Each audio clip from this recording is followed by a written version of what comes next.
يا الله يا الله، ابو تجيز تفاعل على الفيديوهات اللي تنشرها كلش قليله. تنشر فيديو يجيب لك مشاهده لو مشاهدتين، ادري وين ناشره بتشول، ليش ما تبطل؟ اللصم. شركه سوني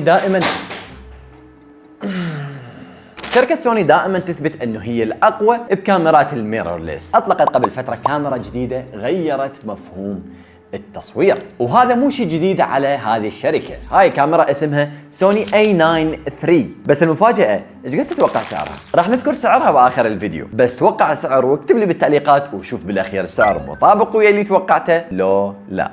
الكاميرا تجي بسنسر 24 ميجا بكسل، وهذه الكاميرا مثل ما قلنا غيرت مفهوم التصوير من خلال اضافه ميزه اسمها جلوبال شتر. شنو هاي الميزه؟ بالحساس القديم كان قراءه الصوره سطر بسطر، بس هسه صار يقرا دفعه واحده مثل ما نشروا بالفيديو الترويجي مال الكاميرا، وهذا الشيء راح ينطيك صورة ثابتة مهما كانت سرعة الجسم المتحرك. تصور ب 120 فريم بالثانية بتصوير 4K، ومو بس فيديو حتى بالصور، بالإضافة إلى ميزة اسمها بري كابتشر، يعني مرات ناخذ الصورة بالوقت المناسب بنظرنا، بس نرجع على الصور ونلقى انه احنا متأخرين شوي. ويا البري كابتشر الكاميرا تاخذ صورة قبل ثانية من ما انت تضغط على الزر. تخيل، حتى في حال انت ما اخذتها بالوقت المناسب ممكن ترجع على الصور وتختار الوقت المناسب من الكاميرا في حال اخذت عدة صور بوقت واحد. وايضا سرعة الشتر بالكاميرا اللي هو 1/80,000، يعني تقريبا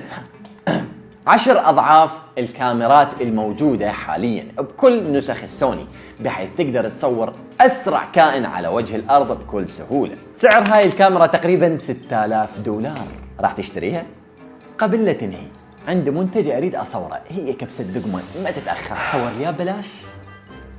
والله انتوا لازم تنقرضون. سوي تاج لصاحبك المصور وخليه ينبهر بهاي المواصفات. لا تنسى تتابعني حتى تعرف اكثر عن التكنولوجيا اللي تفيدك بحياتك اليوميه. كان وياكم محمد من قناه من ذكرى، في نشوفكم الفيديوهات الجايه. في امان الله.